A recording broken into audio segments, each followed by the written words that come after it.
So gang members are constantly on post, looking out for the police, also known as 5-0. The police is the #1 enemy out here, you know, especially the OPD. Police is to pull up right now. There's no doubt in my mind they'll try to arrest every last one of us.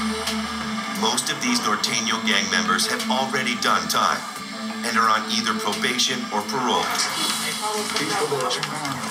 A stop by the police could send them straight back to jail. Just around the corner, a scout spots a police car heading their way.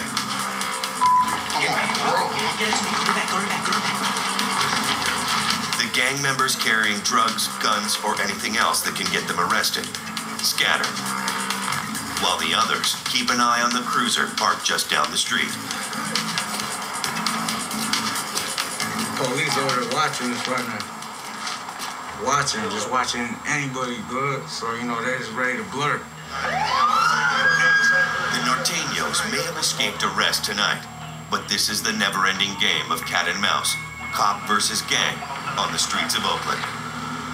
If you choose to, you know, come back to the same place where you got in trouble the first time, you're probably gonna get in trouble again. Once released, gang members rarely leave their old ways behind. Hey, can you put your dogs away? So this is how the gang unit keeps tabs on a potentially violent group of criminals. It's a series of small battles. You gotta keep them on their heels. I mean, you gotta let them know that we're out there and we're gonna take them to jail any chance we get. Santa Rita Jail, the revolving door for many of Oakland's gang members. There are more than 4,000 men behind bars here. Nearly 2/3 of them have gang affiliation. The first stop for any new arrival is gang classification. Here, officers catalog tattoos, figure out what signs the inmates know, and interview them to determine what gang they belong to. Hold on. Take it you run with the Nortenos? Yeah. What's NK stand for? Norteno killer. The intelligence gathered here goes beyond the walls of the jail. It is vital information to the gang unit on the street. But classification is also a key to survival in a jail that is like the streets of Oakland, dominated by one Latino gang, the Nortenos. When they get into the jail, they gotta claim, okay, if I'm a Sereno and I say I'm nothing, if I don't say anything, they put me in a pod with a bunch of Nortenos, I'm gonna get beat up. The threat of violence is a reality that forces the jail to segregate the gang members. In here, the same Latino gangs that run Oakland streets, the Nortenos, the Serenos, and the Border Brothers, have their own turf assigned to them by the jail. These are our Border Brothers over here, and we have our Serenos over here.